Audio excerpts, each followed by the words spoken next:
सबैलाई धन्यवाद। नमस्कार जोजोलोपा, गुड मर्निङ। सबै साइकल अभियन्ताहरूलाई मेरो हार्दिक नमस्कार छ। अब मलाई भर्खर रत्नजीले भनेको कुरामा एकैचोटि म प्रवेश गरेँ। यसको भूमिका बाँधिनँ। अहिलेसम्म ललितपुर महानगरपालिकाले नेपाल साइकल सोसाइटीको सहयोगमा, प्राविधिक सहयोगमा हामीले 32.5 किलोमिटर बाइसाइकल लेन बनायौँ, सुख दुःख गरेर। त्यसको चाहिँ ठिकै छ, international standard, international specification meet गरेन होला, त्यो आफ्नो ठाउँमा छ। तर अब हामी यसमा चाहिँ इम्प्रुभ गर्दै जान्छौँ भन्ने एउटा प्रतिबद्धता मैले यहाँहरू समक्ष व्यक्त गरेँ। नम्बर 1। नम्बर 2 मा चाहिँ अहिले हामीले यो ललितपुर महानगरपालिकामा चाहिँ 7.9 किलोमिटर चक्रपथ ललितपुर महानगरमा पर्छ। यसको on the right, on the left गर्दाखेरि चाहिँ 15.8 किलोमिटर यसको टोटल लम्बाइ हुन आउँछ। यहाँ चाहिँ हामीले इन्टरनेसनल स्ट्यान्डर्डको चाहिँ बाइसाइकल लेन बनाउनको निमित्त everything has been done. Tender sender सबै भइसकेको छ। अब मात्र अहिले चाहिँ कन्ट्र्याक्टर हेज बिन मोबिलाइज्ड। अब उसले चाहिँ कन्ट्र्याक्टरले चाहिँ निकट भविष्यमै काम सुरु गर्नुहुन्छ भनेपछि एउटा कुरा यो भयो। अब अर्को कुरा चाहिँ फेरि ललितपुर महानगर क्षेत्रभित्रमा हामीले 32.5 किलोमिटर बाइसाइकल लेन बनाएकोमा चाहिँ अहिले रङसङ खुलिसक्यो। तसर्थ त्यसलाई चाहिँ हामी फेरि रिपेन्ट गर्दैछौँ। दोस्रो कुरा, अनि तेस्रो कुराको सन्दर्भमा चाहिँ मैले तपाईँलाई भन्नै पर्छ, this will be our new baby कि हामी चाहिँ ललितपुर महानगर क्षेत्रभित्रमा जति पनि यो बागमतीको कोरिडोर रोड छ त्यहाँ चाहिँ हामी बाइसाइकल लेन बनाउँदैछौँ। अब मलाई तपाईँहरूको अभियन्ताहरूको पनि मलाई चाहिँ एकदमै भरमग्दुर सहयोग चाहिन्छ। त्यो भनेको चाहिँ मेरो एउटा कन्सेप्ट छ, बाइसाइकल लेन सम्बन्धी कन्सेप्ट। म ललितपुर महानगरपालिकाको उत्तर अर्थात् बागमती पुलदेखि चाहिँ हामीले सुरु गरिसकेकै छौँ। अब त्यसलाई लगेर मेरो ललितपुर महानगरपालिकाको दक्षिणतर्फ, त्यो भनेको चाहिँ गोदावरी नगरपालिकाको उत्तरतर्फ ठेचोसम्म म चाहिँ बाइसाइकल लेन पुर्याउँछु। त्यो पछि उत्तरतर्फ काठमाडौँ महानगरपालिकाले त्यो बाइसाइकल लेनलाई तानेर लानु पर्यो र त्यो चाहिँ बुढा नीलकण्ठ नगरपालिकासम्म छोइदिनु पर्यो।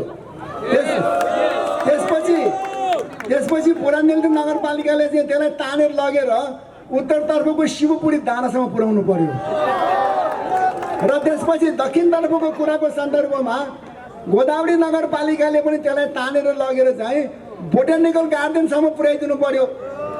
यो पुग्दाखेरि विचार गर्नुहोस् त, उत्तरतर्फको शिवपुरीको डाँडा, दक्षिणतर्फ चाहिँ मतलब गोदावरीको चाहिँ बोटानिकल गार्डन भनेपछि इट कम्स अराउन्ड 42 किलोमिटर। यति चाहिँ बाइसाइकल लेन बनाउन सकेको खण्डमा यो चाहिँ एकदमै राम्रो हुन्छ। तसर्थ यो चाहिँ हाम्रो आगामी वर्षको र त्यसपछिको सब्सिक्वेन्ट इयर्सको चाहिँ यो चाहिँ एउटा प्रोजेक्ट हो। यो चाहिँ हाम्रो नगरपालिकाहरूसँग चाहिँ सहकार्य गरेर हामी अगाडि बढ्नुपर्छ। म यो सहकार्यको प्रस्ताव त गरिहाल्छु, तर यहाँहरूको पनि यसमा चाहिँ अलिकति इन्फ्लुएन्स चाहियो।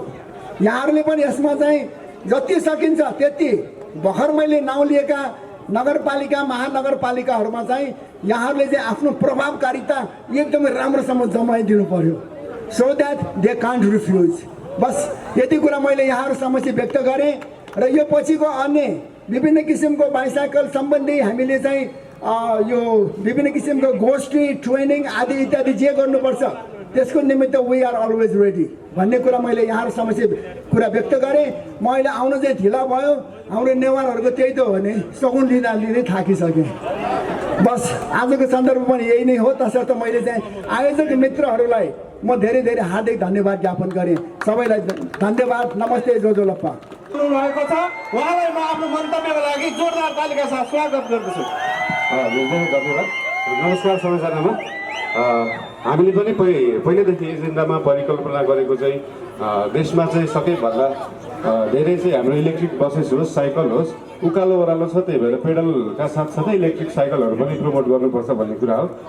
तर हाम्रो मेयरको उम्मेदवारीभन्दा अगाडि जति पनि मेयरको प्रत्याशीहरू हुनुहुन्थ्यो विभिन्न पार्टीका, उहाँहरूसँग चाहिँ तपाईँहरूले प्रतिबद्धता दिनुभएको थियो, सम्झौता भएको थियो, तर हामी कहाँ चाहिँ कुनै पनि प्रतिबद्धता आएको थिएन। त्यो बेला पत्याउनु भएको थिएन होला सायद यो मान्छे मेयर बन्छ भनेर, त्यही भएर हामी कहाँ ल्याउनु भएको थिएन। भोलिको दिनमा त्यो प्रतिबद्धता पत्रहरू पनि ल्याइदिनु होला र हामीले के गर्न सक्छौँ काठमाडौँ महानगरपालिकामा हप्ताको एक दिन साइकलले बनाउन सक्छौँ कि हामीले त्यसको लागि डेडिकेटेड लेनहरू गर्न सक्छौँ कि त्यसको लागि अध्ययन गराएर अध्ययन नभइकन हुँदैन।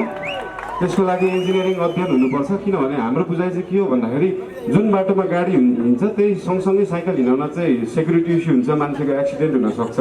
बाहिरतिर चाहिँ साइकल लेन भनेको छुट्टै हुन्छ, फुटपाथ जस्तै बार लगाएको हुन्छ अनि बल्ल सेफ फिल गर्छ किनभने साइकलको स्पिड कम हुन्छ, गाडीहरूको स्पिड बढी हुन्छ, एक्सिडेन्ट हुने सम्भावना धेरै हुन्छ। त्यही भएर त्यसको लागि अध्ययन गरिसकेर डिटेलमा हुनु पर्यो, सबै सेफ फिल गर्नु पर्यो। हाम्रो सेफ्टी चाहिँ फर्स्ट इस्यु हुनुपर्छ जस्तो लाग्छ सबैभन्दा अगाडि।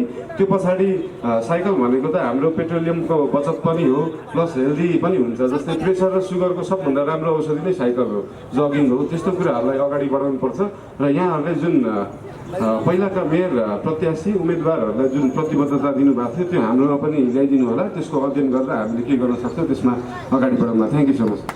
धन्यवाद तारा सर। उपस्थित साइक्लिस्ट साथीहरू, हामी कीर्तिपुर नगरपालिकामा निर्वाचन लड्दै गर्दाखेरि तारा सरले कीर्तिपुरलाई पनि साइकल मैत्री बनाउनु पर्यो भनिरहँदा हामीले उहाँले प्रस्तुत गर्नुभएको एक खालको कमिटमेन्ट पत्रमा सहमति जनाउँदै कीर्तिपुरलाई साइकल मैत्री बनाउने हामीले प्रतिज्ञा गरेका थियौँ र त्यो प्रतिज्ञाबाट हामी पछि हटेका छैनौँ। हामी निश्चित पनि कीर्तिपुरलाई साइकल मैत्री सहरको रूपमा विकास गर्छौँ। साइक्लिङ भन्ने बित्तिकै वातावरणसँग जोडिएको विषय हो जस्तो मलाई लाग्दछ।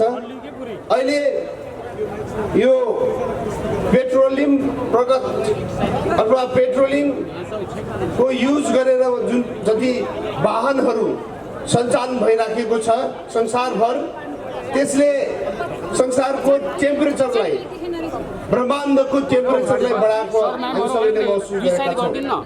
त्यसकारण वातावरणमा जुन किसिमको प्रभाव पारिरहेको छ, जुन किसिमले संसारमा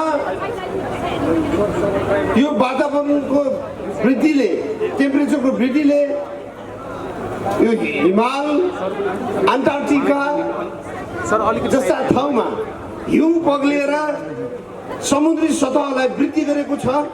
त्यसो हुँदा समुद्रको किनारमा रहेका देश र सहर डुब्ने परिस्थितिमा छ। त्यसकारण हाम्रो यो जमानाले यो टेम्परेचर घटाउने प्रयास गर्नु जरुरी छ। यो साइक्लिङ त्यसकारण पनि संसारकै टेम्परेचरलाई घटाउन सक्ने एउटा सवारी माध्यम, शारीरिक व्यायामको माध्यम साइक्लिङलाई हामी सबैले सहयोग गर्नुपर्छ जस्तो मलाई लाग्दछ। त्यसै कारण काठमाडौँ उपत्यकाको एउटा सहर कीर्तिपुर ऐतिहासिक सांस्कृतिक सहर, त्यसभित्रका थुप्रै धरोहरहरू हामीसँग छ। त्यो धरोहरलाई संरक्षण गर्दै म त्यहाँ साइक्लिङको लागि काम गर्न लागि पर्नेछु र धेरै कुरा गर्नुभन्दा पनि आज जुन किसिमको आयोजना वातावरण दिवसकै फेरिमा जुन किसिमको आयोजना गर्नुभयो त्यसको लागि कीर्तिपुर नगरपालिका हार्दिक धन्यवाद दिन चाहन्छ।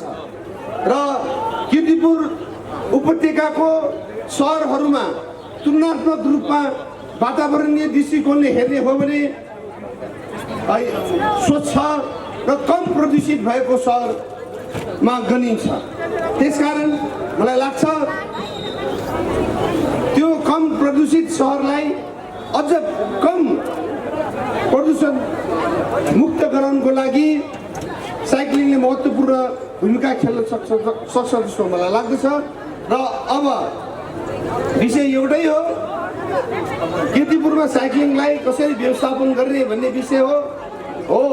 कीर्तिपुरका केही ठाउँमा साँघुरो सडक छ, त्यस्तो ठाउँमा चाहिँ यो साइक्लिङलाई छुट्टै लाइन विकास गरेर लग्न सक्ने अवस्था छैन। तर सहर कीर्तिपुर बसोबासले ज्यादै वृद्धि गरिराखेको अवस्था छ। नयाँ नयाँ बस्तीहरू बसिराखेको अवस्था छ। ती बस्तीहरूमा हाम्रो प्रयास साइक्लिङलाई छुट्टै लाइन होस् या केही व्यवस्थापन गर्न सकौँ जस्तो मलाई लाग्दछ।